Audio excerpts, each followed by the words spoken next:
Hey guys, Miss Sandell here. I hope you're having a really great week. This week we're going to continue our discussion on the American literary movements, and this week we're going to be talking about modernism. So go ahead and pause me if you need to get your hand out, and we will take some notes on this great period. All right. Well, as you may notice, the dates here on this period, the modern movement happening between 1914 and 1965. And I want you to think in American history what all this involves. Well, first of all, it's both world wars. It's the Great Depression. It's Vietnam, right? All of these kinds of social movements, the civil rights movements, a lot of things happening in this time period. It is a very tumultuous time in American history if you think about it. Now, there were great high points. It's not called the Roaring 20s for nothing, right? For no reason. There were some great elements here, but there were things that happened in American history that changed the way that we thought and processed. And because literature and art are reflective of society, the needs, the problems, the issues in society, many of these elements are reflected in this time period. So let's go ahead and get started on some of these characteristics of the modern movement, shall we? Let's look at the first note. Modern refers to a group of characteristics, and not all of them appear in any one writer during the period.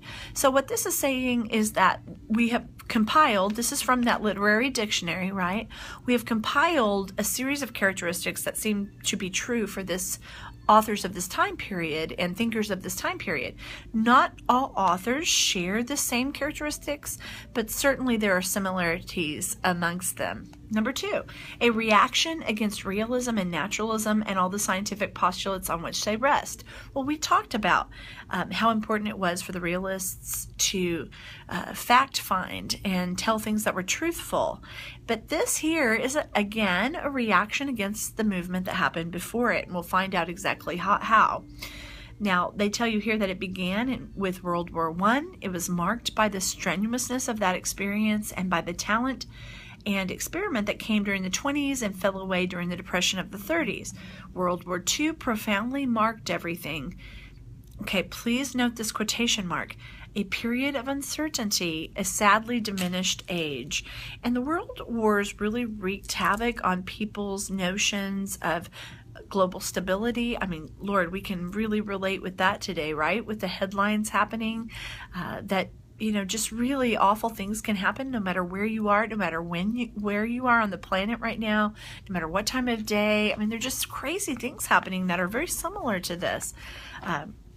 And the sadly diminished age. War is not something that elevates, you know what I mean? It's diminishing. It's frightening sometimes. I think with this time period now that we're in and the terrorism that's happening all over the place, we might call this a sadly diminished age as well. I think we can certainly relate to that.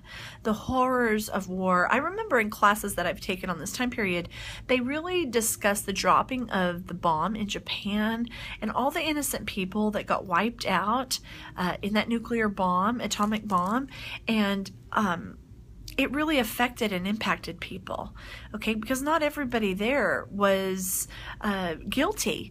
And, sometimes when I'm watching the news or thinking about how people around the globe think of us as Americans, I always say this prayer that they don't think we're all thinking or saying the same things, that our government represents all of us. Do you guys know what I mean?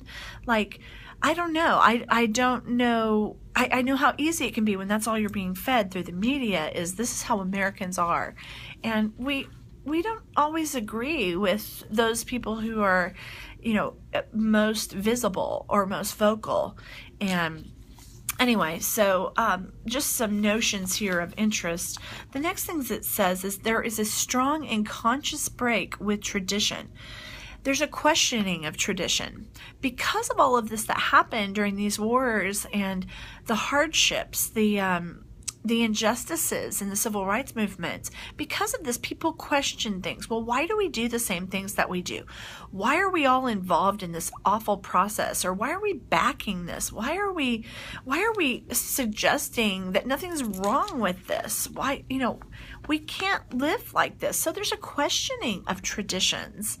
Traditions are handed down, generation by generation.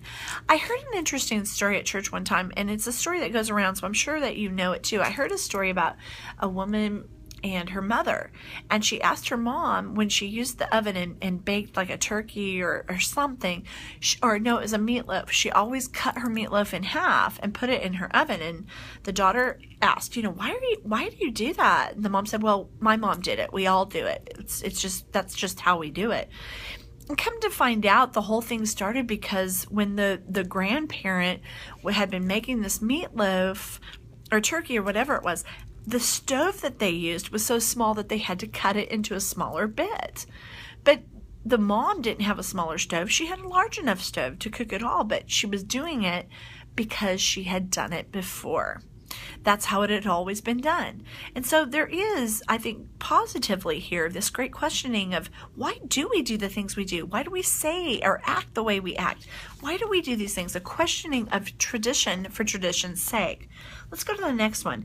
Implies a historical discontinuity, a sense of alienation, loss, and despair. And you need to underline that, because here and in postmodernism, from here through existentialism and postmodernism, we see an increasing, I see it every day, an increase of alienation, loss, and despair. People feel alienated.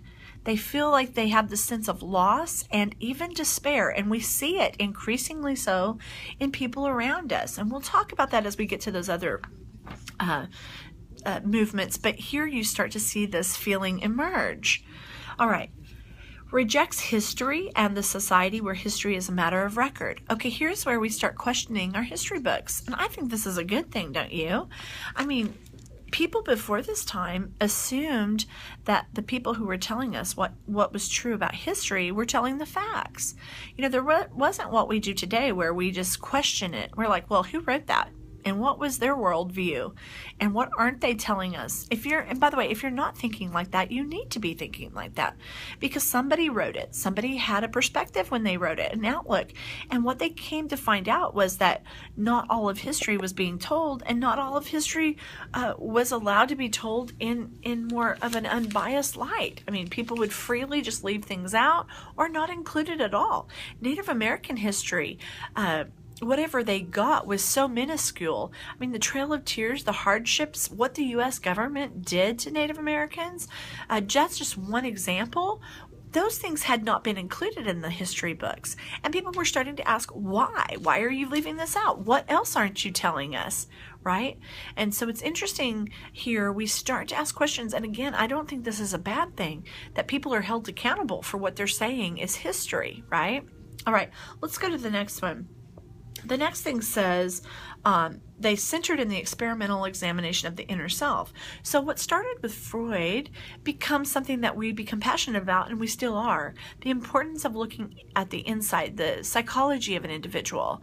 With all of the people that I advise, it's advisement time right now. People are enrolling. I always suggest that people take psychology and sometimes even sociology or both, because it's important to think about how people act and why they do what they do. I think it can help us get along with other people. But guys, even when we're reading literature, those people, those characters, we treat them like they're people, and we can analyze them using psychology, using what we know about sociology, right? So anyway, this examination of the inner self becomes important. They protested against the nature of modern society. Okay, they question modern society, why we do what we do, and how modernity, how people, and that would include at this point increase of technology and what is modern, rejects traditional values and assumption and the rhetoric by which they are communicated. I just said this a minute ago. Everything that's traditional, or the rules that had been passed down, values and ethics, people said, why should we do this? Does this apply to us? Does it work for us? And remember, coming off of what we talked about in realism with, is this relevant in my life? It may have worked for you 100 years ago, but does it work for me today? All right, and let's go to the next one. Elevates the individual and the inward over the social and the outward. so again, this emphasis on psychology increasing here, prefers the unconscious to the self-conscious, interweaves symbols elaborately. This is interesting because you guys that have studied psychology already, you know about Carl Jung. He talks a lot about symbology. A lot of other people do too, but he was one of those that came after Freud that really talked about these kind of symbols that are passed down to us that transcend time and space. Really interesting stuff here. Explored the private self through stream of consciousness. All right, so let me tell you what you start to see in modern literature is you start to see people being very concerned with what's going on in our brain at any one time. So like you start seeing stories about what people are thinking.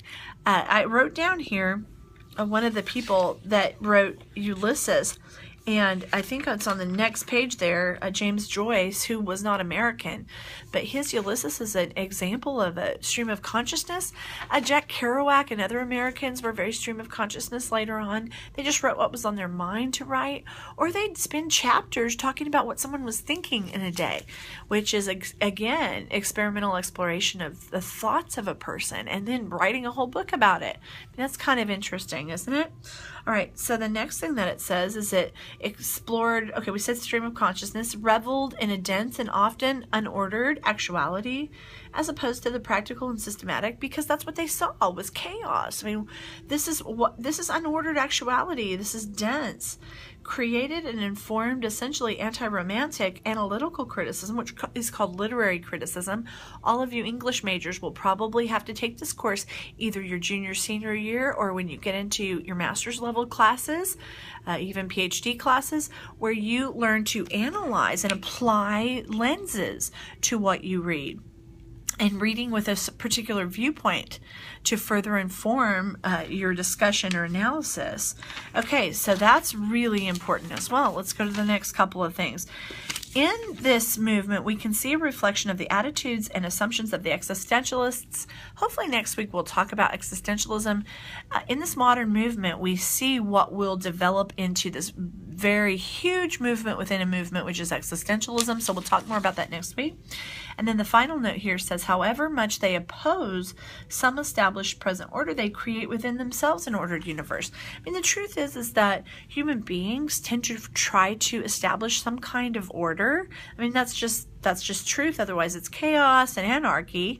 But what they're saying is, I think more than anything, is they were trying to establish a new, more truthful, ordered universe that was relevant to their time and place and separate from the past. And that's essential here. So I don't know about you guys, but there are a number of things within this movement that appeal to me. And what's sad though is a lot of this is because people were disillusioned. They were disillusioned with the government, disillusioned with what was transpiring around the globe, in America and around the globe. They were disillusioned with what they'd been told all their lives and what they'd been believed to be true. And then they were discovering, hey, we're only being told half truths, and that will cause disillusionment. That will cause, well, FYI, what was that note? Alienation, loss, and despair. I mean, that happens when you start questioning everything you've ever been told that was true. And that's what happens during this time period. So, importantly, in your discussion board, what I want you to, of course, tell me what stands out to you here in this discussion, but also how does this apply to your world? Think about some of these notes and maybe things that you've discovered in your own life that that really set you off or made you feel disillusioned, or perhaps it's something that someone else around you learned. So I'm really looking forward to hearing your responses. Hope you have a great weekend, and I look forward again to talking to you next week. Bye-bye.